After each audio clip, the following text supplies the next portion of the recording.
The following is a production of Fenix Media. The views expressed do not necessarily represent those of the company or its advertisers, and may contain language that's unsuitable for younger listeners. The following is a production of Fenix Media. The views expressed do not necessarily represent those of the company or its advertisers, and may contain language that's unsuitable for younger listeners.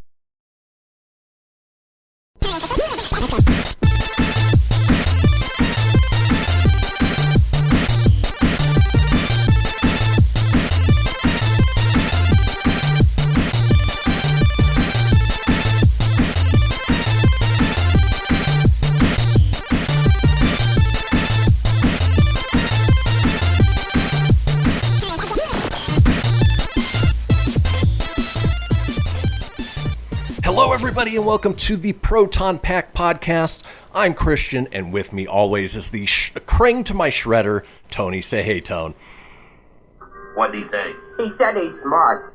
Oh, so smart. Welcome to episode 62 now, right? This is our first back-to-back episode in a long time. Yeah, it's episode... Now we're doing the new format. It's a little bit shorter, but we're able to now get you more episodes of the Proton Pack. So this is not a bad thing. It's a good thing. Exactly. And of course, Metallica's you got to get in. a phone call. Yeah, you get a phone call right in the middle. So we'll give out to shout out to Adam, because that was Adam that was calling. I'll call you after the podcast, brother. Right on, Adam. Yeah, so this is episode 62. It is the new format. It's a little bit tighter. We do have the commercial breaks, but in any case, what we didn't get to last week, we're getting to this week, plus some new stuff. And, all in all, it's going to be a fun ride. But let's go ahead and kick things off the way we do each and every episode with our Shameless Plugs. It's Shameless Plug time! It is in these hills that Juan Valdez and his trusty goat gather coffee beans every morning.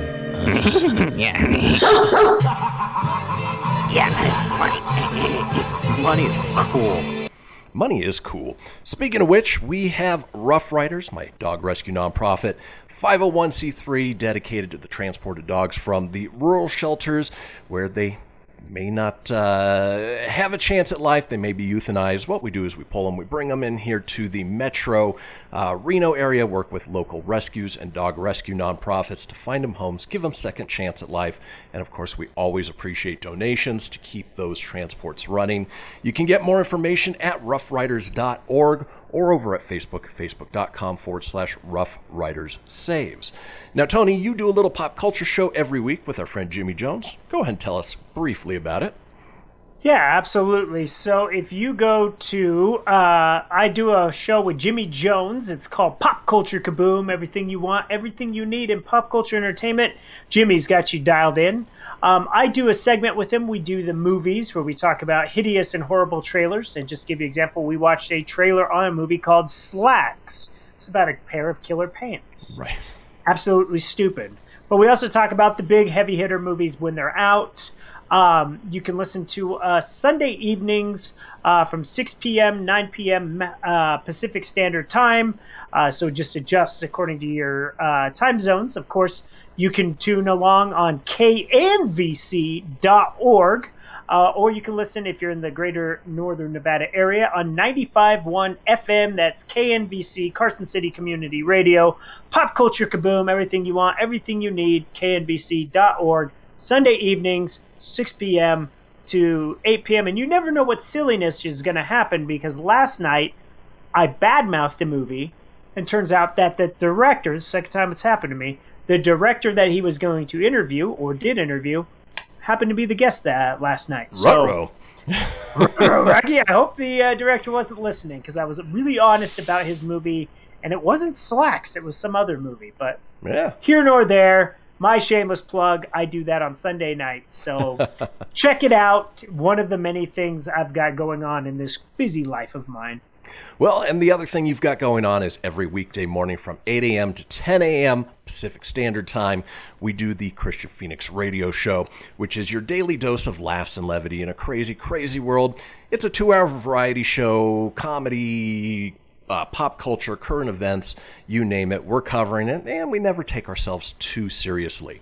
And if you want more of the Kristian Fenix Radio Show, just head over to phoenixmedia.us, click on the show's link, scroll on down to the Kristian Fenix Radio Show, or as I like to say, join us on Facebook at facebook.com/Kristian Fenix Radio. That's Kristian with a K, Phoenix with an F, radio, of course, with an R. So with that being said, we've got the shameless plugs out of the way. We still have a few minutes left before our first break. Tony and I, through this condensed version of the show, have been looking at discussing what's coming out as far as the big Disney Plus series. Last week we discussed the finale of WandaVision. This week we got Marvel Studios Assembled, which was a making-of look at WandaVision. And then, of course, next week we'll be looking at the very first episode of The Falcon and the Winter Soldier. But, Tony, I wanted to get your input on this Marvel Studios Assembled, the making of WandaVision. I enjoyed the hell out of it. What did you think? I loved it. I loved going behind the scenes. And the fact that they filmed this well in advance, we got to go along the ride. Just the in-depth interviews with Paul Bettany, Catherine Hahn, Kat Dennings, of course, Elizabeth Olsen, among others. Evan Peters. Just to have them to know he was a fan, and just the surprises and all the behind-the-scenes looks of what it took. The fact that they had the writers go out and read the comic books and get a good feel, and they had people that were already fans. They're like, what story could we pull from? And the fact that Kevin Feige was very hands-in, in the mix of this, and I loved it. What a well put together, hold you over till we start, Falcon and Winter Soldier on Friday.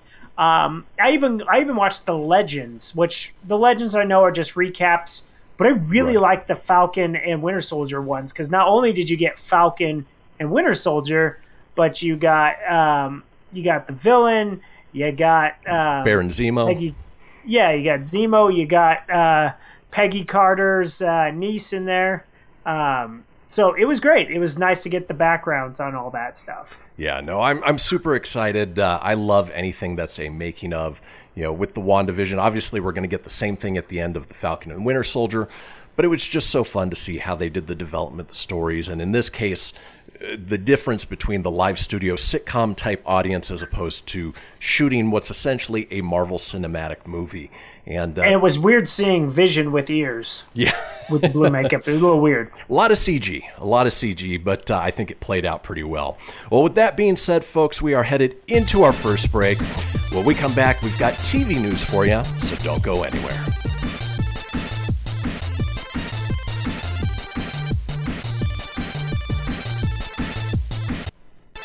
Most of my family, they never graduated high school, so I'm trying to break that barrier. My daughter, Brooklyn, was also a motivation for me to go back to school. Every day after work, went straight to school, and it paid off. At age 26, Kareem finished his high school diploma.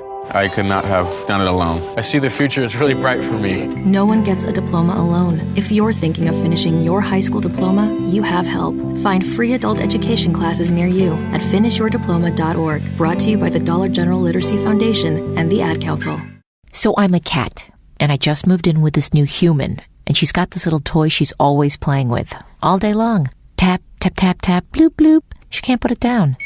There it is. Oh, and get this. She even talks to it. Last week, she asked it for Chinese, and guess what? Egg rolls showed up.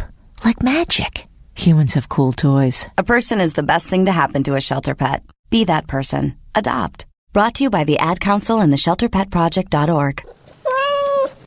What if I told you that a tornado was going to happen tomorrow, right where you live? That it would touch down at exactly 3:17 p.m., and I told you the exact path it would take. You would, of course, prepare. You would talk with your loved ones, and you'd make a plan today. It's true, I can't tell you a tornado will strike tomorrow, but shouldn't you have a plan anyway? Go to ready.gov/communicate and make your emergency plan today. Don't wait. Communicate. Brought to you by FEMA and the Ad Council. Dear John, I'm leaving. Uncontrolled high blood pressure is serious, and I can quit whenever I want. Why can't we get back to when you checked on me? I don't want to leave, but remember, when I quit, you quit. Sincerely, your heart. Listen to your heart and don't let it quit on you. High blood pressure can lead to a stroke, heart attack, or death. Get yours to a healthy range today. For help keeping yours at a healthy range, text PRESSURE to 97779. A message from the American Heart Association, the American Stroke Association, and the Ad Council. WWE superstar Alberto Del Rio. Take one. Behold the angry giant. Try it again, Alberto. Behold the angry giant. Perfect. Good luck tonight. Behold the angry giant. Yay! Read me another one, Dad. This is WWE superstar Alberto Del Rio. It only takes a moment to make a moment. Take time to be a dad today. Visit fatherhood.gov. Brought to you by the U.S. Department of Health and Human Services and the Ad Council. It may be hard to believe, but people just like you are already saving money. FeedThePig.org makes it easy. Their simple savings plan teaches you how to start saving without going overboard, so you don't need to sell all your belongings and live in a commune. These dungarees belong to all of us now, Tom. You don't need to get a second job as a stuntman. We need a new stuntman! You just need FeedThePig.org. Don't get left behind. Get tips and tools at FeedThePig.org. Brought to you by the American Institute of CPAs and the Ad Council. You're listening to Fenix Media. Listen live and explore more great shows at phoenixmedia.us.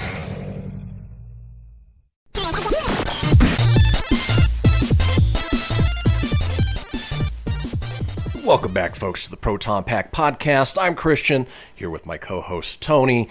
Now, we got our shameless plugs out of the way. We talked a little bit about Marvel Studios Assembled, the making of WandaVision, and, of course, we're so looking forward to Falcon and Winter Soldier. But it wouldn't be a Proton Pack Podcast episode without a little TV news. Bazinga! The cream of the crop! Hey, baby.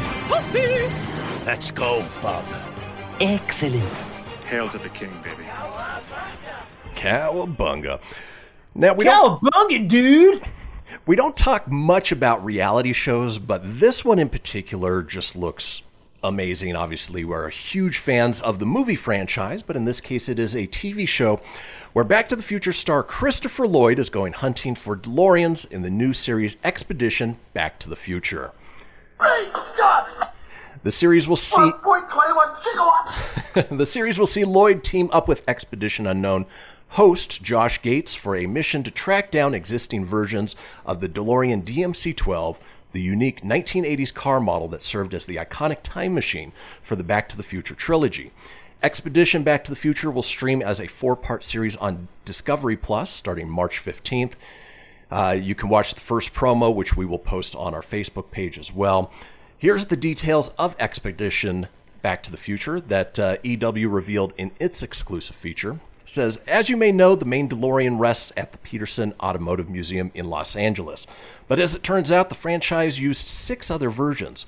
So Christopher Lloyd and Josh Gates head out on a quest for the perfect DeLorean time machine, which will be given to Lloyd's partner in time-hopping adventure, Michael J. Fox, to sell at auction to benefit the Michael J. Fox Foundation. Along the way, and the way includes LA, Houston, New York, and Orlando, Gates and Lloyd cross paths with Back to the Future cast members, including Fox, Leah Thompson, Donald Fullilove, James Tolkien, and Harry Waters Jr., as well as Bob Gale, who co-wrote the screenplay for Back to the Future with director Robert Zemeckis and wrote Part 2 and 3. They also chat up DeLorean experts, collectors, and future superfans to learn more about the lore of the legendary ride. It sounds like just a fun reality TV series that obviously goes to a good cause at the end. And then, catching up with some of the cast members like we saw on the that Josh Gad series that he did is just going to make it so much fun. What do you think, Tone? Oh, anything Back to the Future, sign me up. I'm beyond excited for it. Love the fact that they go back, pay homage. And what I really like, too, is, trying to sell this at an auction and then doing the donation to the Michael J. Fox Foundation is incredible. I like that it's going to a good cause, and it's always fun to see them get back together. I know Leah Thompson, I follow her on Twitter, and she had said that she'd be in it, so I knew that. Didn't know Michael J. Fox was going to be in it, but that's awesome, because I know he's not really big on getting in front of cameras much anymore. Right. But, I know his Parkinson's is definitely taken its toll on him over the years. And, there's one picture he looked a little more rougher than Lloyd, because Lloyd's up there in age now. So, But nonetheless, here nor there, very excited. If anything Back to the Future, you can count me in. I might want to try to get a trial run on Discovery Plus just to watch this. There you go. And I don't know if they've already done the auction. The first episode, or at least the series, drops today as of the recording, which is Monday. Of course, this episode is coming out on Tuesday. So if you do have Discovery Plus, it's out now. And I don't know if they work the same way as Disney Plus, where they drop episodes each week, or if it's all available. But I'm super interested to see how much money they get for the DeLorean that they sell at auction. Yeah, looking forward to it. I'm sure it'll go for a pretty penny for a collector, someone with the right money. Exactly. Well, let's move on from reality TV and Discovery Plus over to Disney Plus. Now, we know that there are a number of Marvel and Star Wars series coming out. Well, Disney may not just end things with Obi-Wan Kenobi, the lovable and wise Jedi Master from the Star Wars universe, after reviving the character for his own television miniseries. The Master Jedi first appeared in A New Hope, played by Alec Guinness, and instantly became a fan favorite. The actor even received an Academy Award nomination for his portrayal. However, old Ben Kenobi rose to newfound fame when George Lucas reintroduced the character for his Star Wars prequels, with Ewan McGregor portraying the young Padawan. Now McGregor is slated to reprise his role. Hello there. Hello there. His role in a Disney Plus miniseries centered around the older Ben we were first introduced to, but that's not it. Ewan McGregor may continue his portrayal of Obi-Wan in Andor, a series that will chronicle the backstory of Cassian Andor. The young rebel pilot first appeared in the Star Wars anthology film Rogue One, portrayed by Diego Luna. Andor is depicted as an intelligence officer for the Rebel Alliance, who unites with Jyn Erso, played by Felicity Jones, to steal the plans for the destructive weapon the Empire has been building, the Death Star. Rogue One, however, ended with the death of the entire crew, including Cassian, spoiler alert, as they sacrificed themselves to secure the transfer of Death Star plans to Princess Leia. I loved Rogue One. I think it was a great standalone Star Wars movie. Didn't have any Jedi lightsabers, anything along those lines, but it told a wonderful story in the lead up to A New Hope, including the part where Darth Vader boards Princess Leia's ship and just wreaks havoc. Oh, yeah. What do you think about Obi-Wan potentially showing up in the Andor series? Oh, I like it. Gives you more intrigue to want to watch it, because that Obi-Wan, to be honest with you, is the series I've wanted to watch since they announced Star Wars TV. This was before Mandalorian and everything. We've heard rumors that Ewan McGregor was going to come back and portray Obi-Wan. I thought he was a fantastic Obi-Wan. I thought he did well in the prequels. He did good. I can't wait to see what happened with him between episode 3 and 4. And this is a nice bridge. I know. Does he have a showdown with Maul, and where does he get with Andor? It's gonna be great. Any Star Wars TV is just, it's like Marvel. It's on fire. They're doing it great, and looking forward to see. It could only help. I don't think it will hurt the series. It can only help it. Yeah, as long as Jon Favreau is overseeing the whole thing, it's in great hands. We know we were getting that one. We knew we were getting a standalone Andor series. They all take place around the same time, so it'll be nice to cross-promote a little bit, kind of like what we're seeing with the Book of Boba Fett and The Mandalorian right now. Oh, absolutely. Even that, who would have thought you were going to get the Book of Boba Fett? I mean, you had no idea when you start watching this, but when he showed up, you're like, holy crap, he's back. He survived. Yeah, and Tamora Morrison did an awesome job. I'm looking forward to that, and we're actually getting that before we get the next Mandalorian series season. So lots to be excited about, especially if you are a Star Wars fan, or if you are a Marvel fan. As we mentioned, they're dropping new episodes once every week, and of course we're getting ready for the kickoff of Falcon and the Winter Soldier. Well, every film and TV series in the Marvel Cinematic Universe is packed with Easter eggs, and it looks like The Falcon and the Winter Soldier will be no different when it premieres on Disney+. As the latest major adventure to follow in the events of Avengers Endgame, the former sidekicks will take the spotlight as they attempt to live up to the legacy of Captain America and defend the world from the threat of Baron Zemo, who will challenge the heroes in surprising ways. Because this series is dealing with the aftermath of the blip, fans should expect some major references to previous Marvel Studios releases. During an interview with Disney's 23 magazine, The Falcon and Winter Soldier director Carrie Skoglund spoke about the upcoming series. She also said that Marvel fans could discover some interesting ties to the comics and movies. I think we're able to really find some wonderful Easter eggs that you will discover as we go by, going deep into the material, said Skoglund. She added, one of the great things about having 6 hours is you have the time to do that. We had some fun finding events, places, people, and things to bring to the forefront. We had fun and definitely were informed by the earlier comics. Winter Soldier actor Sebastian Stan backed up these statements, paying credit to Marvel Studios head honcho Kevin Feige. He pays credit to the original mantra of the Marvel Cinematic Universe, stating that if you pull back far enough, it's all connected. And I think that was one of my favorite parts of WandaVision, was diving deep into these Easter eggs and kind of seeing where things were going to go. And, Falcon and Winter Soldier have their own long histories that I think they're going to dive into. Yeah, I'm very excited for this show, especially after watching the Legends, which I talked about earlier. Just get you hyped up, their journeys, like where we at with Sam, like how will he handle having been handed the shield? Right. Will Bucky have issue with that? Will he take issue like maybe he should have been picked? Why did Steve do that? It's going to follow up like, obviously Steve's older now. Will we see Steve Rogers' official death? And will there be something along those lines, since that's the timeline we're in? So many stories, and they're only going to have 6 episodes, but that's 6 hours. Yeah. So it is basically take it 2 Marvel movies. There you go, and we're getting that spread over the course of 6 weeks. Very excited. It looks to be very much in the vein of the Winter Soldier, Civil War, that action pack that you get with the Captain America.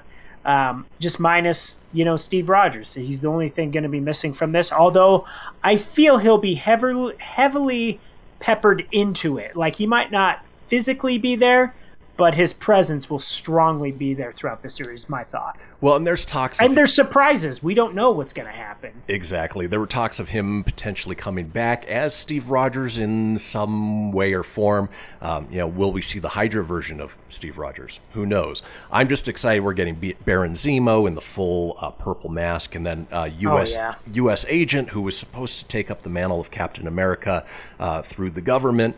He may end up being a anti-hero of some sort, or being, a foe to begin with and then switch back over. But in either case, we don't have to wait long to find out, because it comes out Friday. We'll talk about it next week on our on episode 63 of the Proton Pack. We'll have that discussion. Exactly.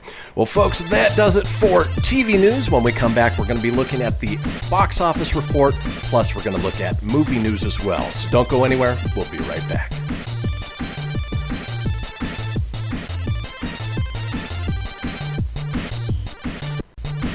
Allison is perfect. I mean, she'd never tell you that. She's humble and perfect. She likes everyone. She even likes her untidy roommate's weird guinea pig.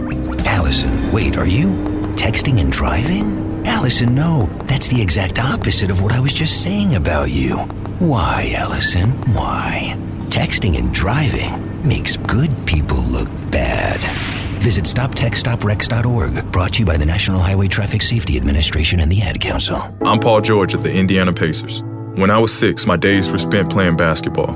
When I was 6, my dream was to make it to the NBA. When I was 6, my mom had a stroke. So I want you to learn to spot a stroke fast. F-A-S-T. F, face drooping. A, arm weakness. S, speech difficulty. T, time to call 911. I'm Paul George. Spot a stroke fast. Visit strokeassociation.org. Brought to you by the American Stroke Association and the Ad Council. My name is Lola. Sylvester, and I'm going to be 95 this year. I was very independent. I fell, and I had to have Meals on Wheels. America, let's do lunch. 1 in 6 seniors faces the threat of hunger, and millions more live in isolation. Drop off a hot meal and say a quick hello. Volunteer for Meals on Wheels by donating your lunch break at americaletsdolunch.org. This message brought to you by Meals on Wheels America and the Ad Council. This is Mario Andretti. You know me as a race car driver, but I'm also a Meals on Wheels volunteer. I've raced against the sport's biggest personalities, but I've never met more vibrant, amazing people than the seniors served by Meals on Wheels.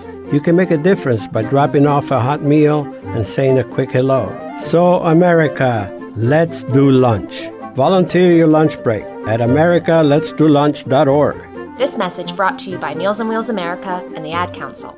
People been saying to your friend, get a different face, and posting on their feed, they're super ugly. The things they say to them online are cruel and they're not true. So tell your friend, I'll stand up for you.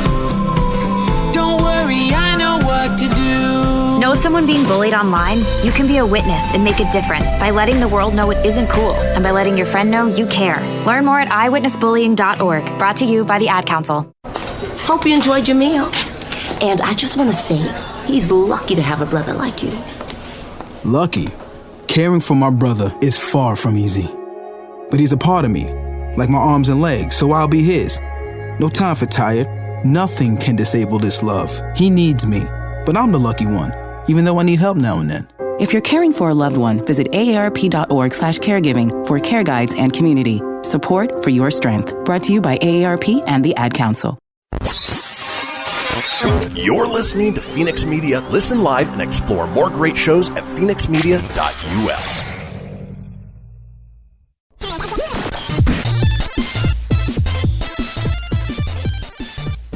And welcome back, folks, to the Proton Pack Podcast. I'm Kristian, here with Tony. We are talking pop culture, everything geeky and nerdy. We just finished up the TV news. And as we do in this segment, we're going to go ahead and run through the movie news, but not before we hit up the weekend box office.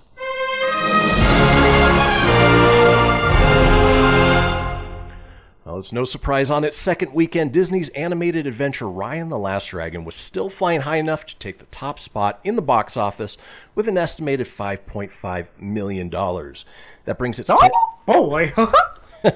that brings its 10-day domestic total to $15.8 million, which isn't a lot when you think of a Disney movie, but it's also available over there on Disney Plus Premier Access for $30 a piece, and it's hard to tell at this point how much money it's made, but I'd be willing to bet it is maybe close to at least 50-60 million just with that at-home viewing.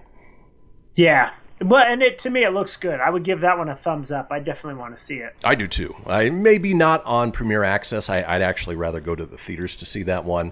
As would I. Well, because you and I are both advocates to save the theater and get that kick-started, so absolutely. Exactly. A movie that I will not be seeing in theaters nor on HBO Max, even though you can watch it as part of the subscription. In second place was the animated and live-action hybrid Tom and Jerry with $4.1 million. Oh, yeah. So far, its domestic total is $28.2 million, worldwide total of $66.8. So it's doing pretty well for a pretty terrible movie, nonetheless. Yeah, I gotta applaud it though for box office numbers for post-COVID, pandemic, whatever. I gotta applaud the fact that I didn't know what movie was going to kickstart it, but if it had to be Tom and Jerry, kudos to them, man. Yeah. They should be proud, very proud of themselves for that. And I hope the kids really enjoy it. I know it's not for you and I, but right. I hope the families out there that brave it out and have to sit through it, they do enjoy it. So. Exactly. In third place was the long-delayed Tom Holland, Daisy Ridley sci-fi thriller Chaos Walking, brought in another $2.25 million. Directed by Doug Liman, who did a number of the Jason Bourne movies. This is one that I know you want to get out to theaters to see. Yes. I want to see. And it might be a good one in between now and when Godzilla vs. Kong comes out. Yeah, definitely. Well, and it sucks. I told you off air that I would go see it today, but I'm still snowed in from Snowmageddon 2021. Right. I can't go, but I would love to. I would totally go see it. again, it looks good to me. The numbers are not doing great, but it's okay. It's been one of those movies that's been on the shelf for a while. Yep. In fourth place, a movie neither of us are really familiar with, the R-rated basketball drama Boogie, brought in another $730,000 for a domestic total of $2.27 million. Tony joked that it was about a giant booger. We don't know much beyond that. I don't know, man. It's every time you say Boogie, I think two things: either a big ass booger or it's a dancing movie. Definitely did not put it together with basketball. Exactly. And then rounding out fifth place, The Croods: New Age, another $520,000. It's been the big winner of this pandemic. Yeah. Domestic total of $54.3 million. Worldwide, $158.6. So, got my girlfriend Emma Stone as a voice in the movie. Ryan Reynolds as a voice in the movie. I mean, good cast. So, kudos to The Croods. And it's a fun ride, too. I saw it with the niece and nephew. Did you go see it? Yep. Oh, Back nice. when it originally came out. But to round out the rest of the top 10, you have The Marksman, a.k.a. Taken 9, with $465,000. You have Jyothi Ratnaloo. Don't know what that is, with the $460,000. You have The Little Things at $400,000. Wonder Woman. Still want to see that. 1984 with another $400,000. And finally, The Father with $312,000. So box office is starting to work its way back a little bit. Yeah. Well, so next week when we talk box office, there still won't be any heavy hitters. I still predict that Raya and the Last Dragon will be number 1. Tom and Jerry will be 2. That would be my thought. And then following it up, but the week after we get Kong versus Godzilla, and I almost guarantee that's got to be number 1. It has to be. It has to be. I'm looking forward to it. Yeah. And with that being said, let's go ahead and go into our movie news. And here we go. Are you the Keymaster? Laugh it up, fuzzball. We came, we saw, we kicked its ass. This baby hits 88 miles per hour. You're gonna see some serious shit. Speaking of seeing some serious shit. You said a bad language there, Mr. Lloyd. We are looking forward to movie theaters coming back. Well, Disney CEO Bob Chapek has confirmed that Marvel's Black Widow remains on the theatrical release calendar for May 7th. According to Deadline, I know that's great news. According to Deadline, Chapek touched on the release of Black Widow at Disney's annual shareholder meeting on last Tuesday, as he offered the latest update on the company's plans for the Kate Shortland-directed title, which was originally scheduled to be released in May of last year. Speaking at the event, Chapek reaffirmed Disney and Marvel's intentions for the theatrical rollout of the MCU movie. He said, "As we've said, we believe it's important to put the consumer in charge and let them decide how they want to enjoy our films, particularly as we navigate through the COVID-19 pandemic. We're really excited about the full slate of films we have in store. Next up is Black Widow, currently sent for release in theaters on May 7th. So that's good news, something we've been waiting for a long time. It was supposed to come out well before the whole WandaVision series. I'm sure it messed up their timeline just a little bit, but nonetheless, we're going to get it. We're going to get it in the theaters, and I will be there on May 7th. Absolutely. You count me in for that. Can't wait to see it. Been wanting to see it, and I think it's time. No more holding back on these movies. It's time to unleash them. It's time. Yeah. Vaccines are out. Let's get America rolling again. Let's get this back on track, because we're done. Done sitting on our asses. Done watching on-demand stuff. It's time to get back out there. Unless, of course, Snowmageddon rolls through, then you're forced to. Well, yeah, then you're stuck. And it sucks. Oh, speaking of sucks. I feel like I got COVID again. Like I can't leave the damn house. I feel like a prisoner here. Yeah, you're cooped up, do your laps around the dining room table, and, get exercise. Today was shoveling. Today was shovel, man. The gun show, baby. Well, Tony, let's move on to another one. This is a movie that I'm not super excited to see, but I am disappointed by the news. We're talking Space Jam: A New Legacy, and it has fallen... It's your chance for the Space Jam! It has fallen victim to, well, unfortunately, cancel culture. Pepe Le Pew has been a part of the Looney Tunes canon for years, but now the character is being benched. The character will not be showing up at all in the upcoming theatrical sequel Space Jam: A New Legacy on July 16th. The decision has been made in the wake of the New York Times columnist Charles M. Blow slamming that the cartoon character because of its link to rape culture. The Pepe Le Pew scene was shot back in June 2019 when it was filmed by the film's first director, Terrence Nance. The director left the production with Malcolm D. Lee taking over... Malcolm D. Lee. Ooh. There's a period there. I'm almost Ron Burgundy. Taking over at the helm. Ron Burgundy? Under the direction of Lee. Pepe Le Pew was eliminated from the sequel a while ago and never animated for the live-action footage, which was shot. According to Deadline, the character being cut from the film has nothing to do with the recent backlash, but the timing is very suspect. Tony, I don't know about you. I mean, I grew up with cartoons where anvils were being dropped on people, dynamite was being exploded. We had Mortal Kombat that came out and people were saying, this is going to cause people to cause violence. Nothing about Pepe Le Pew makes me think rape culture. I just always saw it as a cat trying to get away from a stinky skunk. Yeah. He was like that Frenchman, right? Like he was a French skunk that was full of charm and suave and swagger and like he thought the cat was that. Yeah, he came on a little strong and the cat tried to get away, but in every episode, it always flipped. It was role reverse. The cat ended up loving the chase and had a thing for the skunk. And then when she gave it back to him, he wanted nothing to do with it. But there was not like him. He wasn't going to Pound Town on the dang thing, right. And it wasn't anything like that. And that's the thing that blows my mind about cancel culture is the current generation, and this is not a shot if you're watching the show, if you're a part of this, I just don't get it. Like, it's been around forever. Like, how is it all of a sudden offensive when you could turn on, like a South Park or or you listen to today's rap music like WAP and stuff. How is WAP not offensive? Right. And but Pepe Le Pew Pepe Le Pew is. Like, don't get me wrong, I like a warm ass pierogi. Like, who does? But it's, you know what I mean? But like, why? Why are we canceling? It's a cartoon. It's kind of like Lola Bunny too in Space Jam. You know how she had big bunny boobs in the first Space Jam, and I never thought about that. I wasn't like, oh, that rabbit has big boobs. I didn't think about that. But now they got rid of the boobs and gave her a big booty. So I'm like, just draw a rabbit. Like, maybe just don't have a booty or boobs. Just, it's a rabbit. It's a cartoon. Yeah. And not only that, but the scene that they filmed was a comment on how aggressive he was. And even LeBron, turns to him and says, hey, that's not cool. Leave that in. Let people learn from that as opposed to just yanking it out through a knee-jerk reaction. So right. And it could have changed his character, too. You could have rewritten it. You could have, instead of erasing his past, he could learn from the present.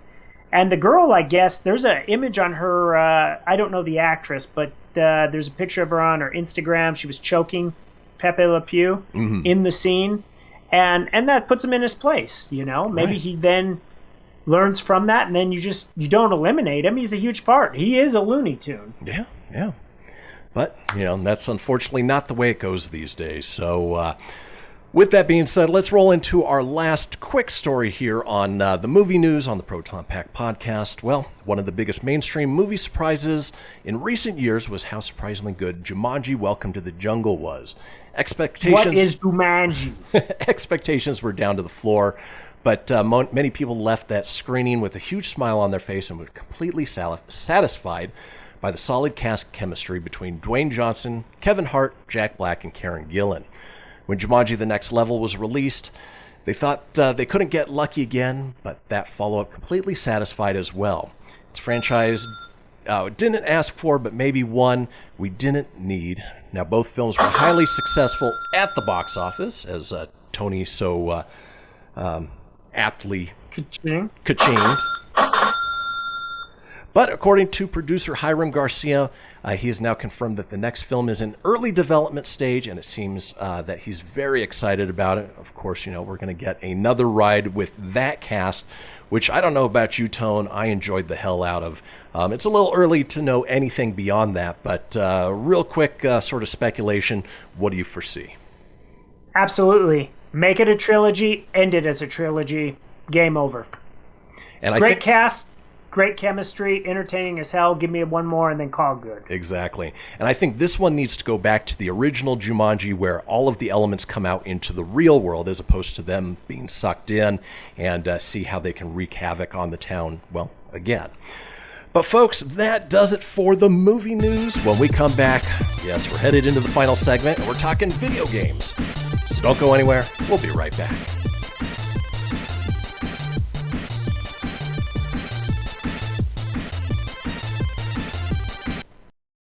I spend a lot of time in the backyard, and I'm the center of attention at summer barbecues.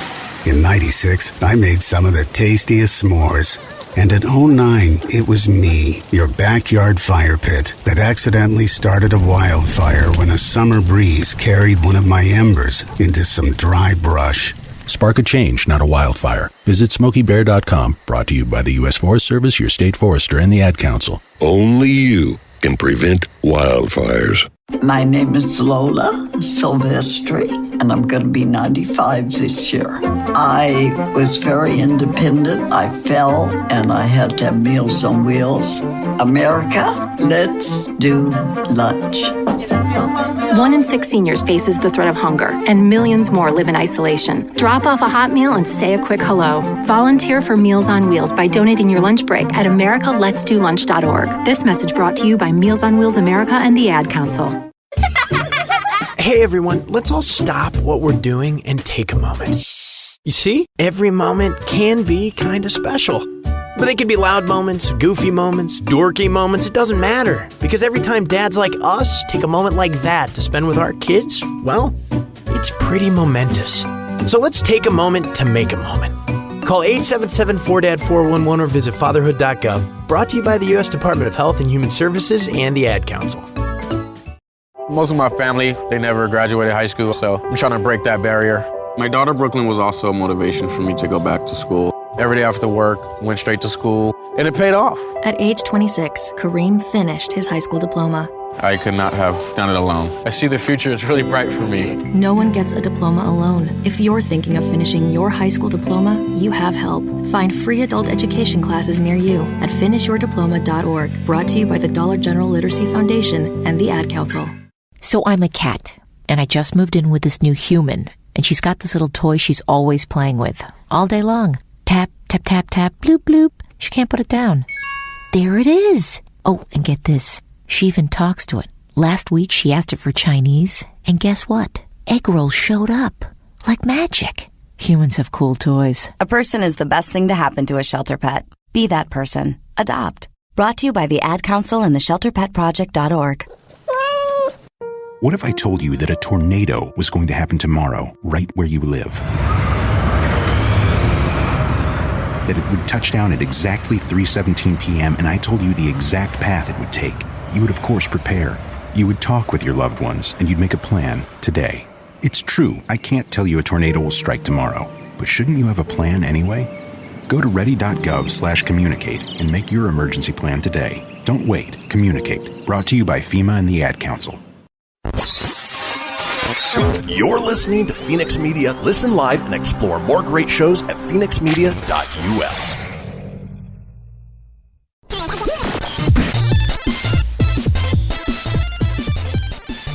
Well, welcome back, folks. It is the final segment of this episode of the Proton Pack podcast. We covered TV news. We covered movie news. Typically, we cover video game news here at the end, but wanted to touch real quick on some toys and collectibles, if that's the sort of thing that you're into. This one, because it is very special to me. Well, Hasbro's bringing a new set of exclusive Transformers Vintage Beast Wars to Walmart beginning March 15th. That's today. Of course, if you're listening to this tomorrow on the 16th, it'll be yesterday. The figures are in celebration of 25 years of Transformers Beast Wars and include Maximals and Predacon leaders, Optimus Primal and Megatron, as well as Cheetor and Rat Trap. All 4 of the new Transformers Vintage Beast Wars figures come with the figure styling, packaging, and art from the 1996 Beast Wars releases, putting them in the same category of retro as the Transformers Vintage G1 line. The G1 line recreates the original 1980s figures and packaging using the original dies and molds. If you're a true 90s kid who remembers these toys, but you want to have a look of the vintage Beast Wars coming to Walmart, CollectorCon. You can check out the post that we put up there. They will be available. Optimus Primal and Megatron, $39.99 a piece. And then Cheetor and Rat Trap are $19.99 a piece. I'm surprised there wasn't another Predacon that they did. They did three Maximals, one Predacon, but those original figures were a lot of fun. I don't know if you had any of those, Tone. I had one of the Beast Wars as a kid, but I don't remember which one I had. Okay. All right. Fair enough. Well, folks, with that being said, we're going to get away from toys and round out the show with video game news. Hey, man, you want to play some video games? Hadouken!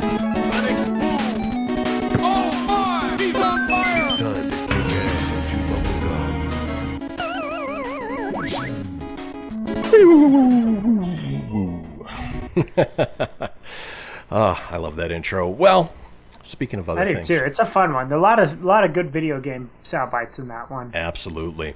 Speaking of things that we love, we're fans of the vintage arcade games. It is no secret that we are fans of Teenage Mutant Ninja Turtles, especially the arcade games. And with that being said, a new game is being released that really sort of preys upon our love of the franchise, those original games, and it is our trailer of the week for Teenage Mutant Ninja Turtles. We are talking Shredder's Revenge. So let's go ahead and watch that right now. .emu. Teenage Mutant Ninja Turtles, Teenage Mutant Ninja Turtles, Teenage Mutant Ninja Turtles, heroes in the hot shell. They are the world's most fearsome fighting team. Love the animation. That looks awesome. When the evil Shredder attacks, these Turtle boys don't cut him no slack. Teenage Mutant Ninja Turtles, Teenage Mutant Ninja Turtles. Dude, April kicking ass there.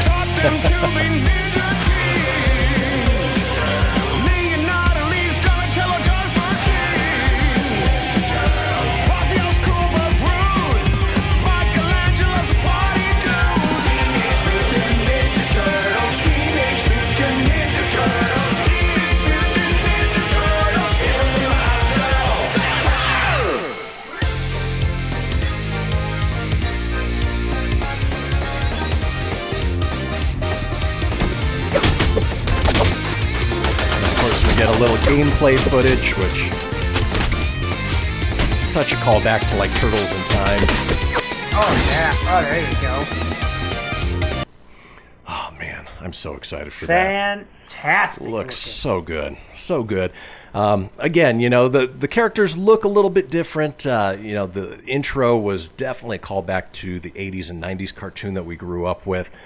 But it's in good hands. I mean, the developers behind this, everything that they're planning on with it. And of course, the voice that you heard singing the song is Faith No More's Mike Patton, which I was sort of blown away when I read that later on because he sort of rocked it up. Yeah, he did. When I first listened to it, I didn't catch that. I was not thinking epic or anything like that. It was just rolling. My God, when I saw this trailer, dude, I immediately sent it to you. I geeked out because I think you and I talked about maybe a week ago or something, like, oh man, they should do another, like, re-release the Turtles arcade games and stuff, or make something like that. Because we haven't had a good Turtles game in a long time. The last Ninja Turtle game that came out was okay, but it was it just wasn't that. Like, those Turtle arcade games, they're memorable. Yeah. They're fun to go back. I played them this last weekend being snowed in. Still had a blast. But when I saw this and sent it to you, I was just like, holy crap. And when I saw the trailer, I was thinking, are we getting a new cartoon? Like, is Nickelodeon doing a new cartoon in this style? Because, hell yes, ka-ching, take my money. The animation is badass. Like, I want a new animated series with that style. And it couldn't be any worse than Rise of the Teenage Mutant Ninja Turtles, so why not? Oh, hell no. Because they did so great with the Turtles before that 3D one. Mm-hmm. I'd say the 2012 Turtles. That was fantastic. Great story, good throwbacks. It was original in its own way, but yet played homage to what we grew up loving. And this is definitely for our generation. I hope this is great for the younger generation. If I had a little guy or a little girl, I'd hope they'd play this game because it sounds good, it looks good. Like you said, it's in good hands. Emu did Streets of Rage 4, which was fantastic. Yep. And then the Tribute Games is all former developers from Ubisoft that did Scott Pilgrim vs. the World. So that's where you see a lot of that art style is from Scott Pilgrim vs. the World, which is a fantastic beat 'em up in its own right. But the graphics are very similar to that while still being very homage to the Turtles in Time Turtles arcade game. So like you saw the foot soldier come at the screen, that's very Turtles in Time. I just hope it's a lengthy game. I hope it's not a real short one because Turtles in Time and Turtles the arcade game were very short. I hope it's lengthier, but sign me up, dude. It doesn't say what systems it's coming out, but I don't give two craps. I would pick it up for the Switch. I'd pick it up for the Xbox. I'm sure you'd get it for your PlayStation, and you get the Switch version as well. Exactly. And we were talking off air about replay value. And one thing that, the classic Ninja Turtle arcade games didn't have were different characters. I mean, you could play as one of the four turtles, and that was it. If they're able to integrate ways that you can play as April O'Neil or Master Splinter or Metalhead or Mondo Gecko or any of this huge array of characters that they have available that you can unlock and through different ways, the replay value is going to be huge for this game. Oh, yeah. And you kind of get the hint, like Splinter kicks some ass on that Mouser. April wasn't taking no crap from the foot soldiers at the station. There was that fan-made game, the Rescue Palooza, where you could play as like Ace Duck, Mondo Gecko, and all that. The only problem with that one is it's just not a licensed game. It's just a fan-made game, which, hey, it's good for what it is if you could play it on your computer. It's not bad. I played it. It's not the greatest thing I've ever played, but at the same time, still enjoyable. Yeah, it was a nice little holdover until this game comes out. So yes, fantastic. Yes, sign me up. Exactly. Day one. Yes. And as Tony mentioned, we don't know which consoles it's going to be on. We don't have a release date. We don't have a price point. So as more information comes out, we will let you guys know because we are there on day one as soon as it comes out. Now, what? And you got it. I'm a sucker for the retro. Like we talked about last week, Ghouls and Ghosts out on the Switch, or Ghosts and Goblins Resurrection. Whoo! Beautiful game. Yeah. Beautiful. That is one that I definitely want to download. Now, with just a couple minutes left, wanted to run down one more story here. Big news for Xbox. Obviously, Microsoft's acquisition of Bethesda finalized at last. Well, 20 Bethesda games are dropping on Game Pass starting tomorrow, which as of this is last week. Yep. Now. Yeah, right now. You can download them right now. Including some of the publisher's most popular franchises.